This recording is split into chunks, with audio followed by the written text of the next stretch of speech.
right, ready? Yep. Got Tennessee and Knoxville on the SEC Network.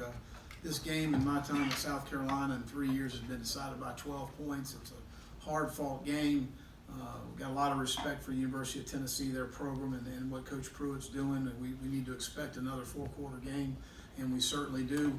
The last two games, I think you've seen this team make a lot of improvement. You watch the Mississippi State game and you watch the Alabama game. They play well on the line of scrimmage. They're very physical in how they run the football. They're very talented outside at the receiver position. They're playing well up front defensively.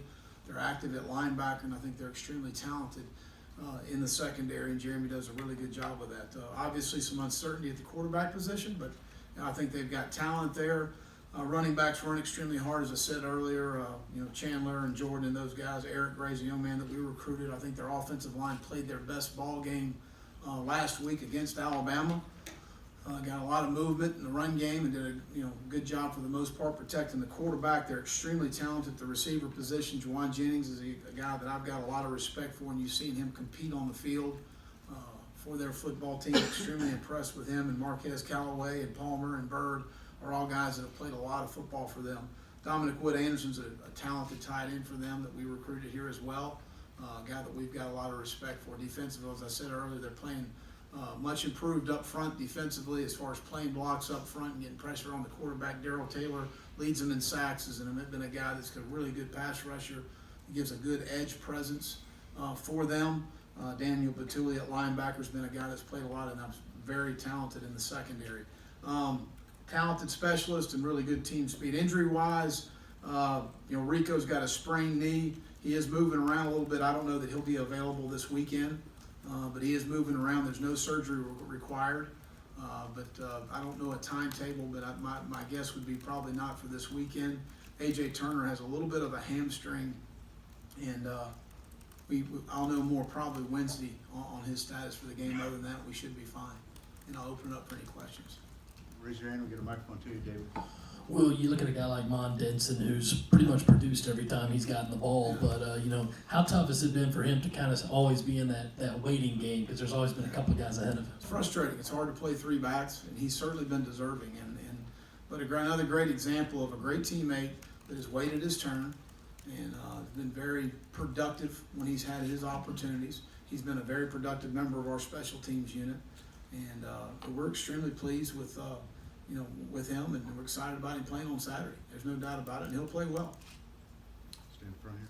Coach, like you said, we've seen this Tennessee team get better and better each week. What have you seen as going to be the biggest challenge come this weekend, especially being in Knoxville? Well, I think they're playing really well on the line of scrimmage. I said earlier, I thought the offensive line probably played its best game on Saturday against Alabama, and they're continuing to play well on defense. They gave Mississippi State fits. They did a good job against Alabama defensively. They're very talented on the back end. So I think overall we got to put together 4 quarters and play well. Way in the back, Mike. What were some of the concerns that you have addressed with the SEC this week? Well, I haven't really heard from the SEC since Sunday night, so I'm still waiting for word. Was it something that over the officiating on Saturday, and can you tell us maybe what they said to you on Sunday? Well, really, as far as my schedule is concerned, when the game was over, I come and grade the film. And I go through all 3 phases, offense, defense, and special teams Saturday night. Happened to go home that night that Alabama and Tennessee were on, so I wanted to watch a little bit of that game to get a little flavor of a live copy of the Tennessee, watching them on a TV copy. Get up in the morning, you come in, and you rewatch our film again in all 3 phases to make sure we didn't miss anything. You meet with the offensive staff, defensive staff, and the special team staff. You meet with our entire staff. We had some recruits in. And then we go to a 3:30 team meeting, which I'll talk about later. And then we have a practice and a walkthrough, and then we have a 6:30 press conference call with you guys, right? Well, once that happens, we're on to the next game. So I've been totally focused on Tennessee.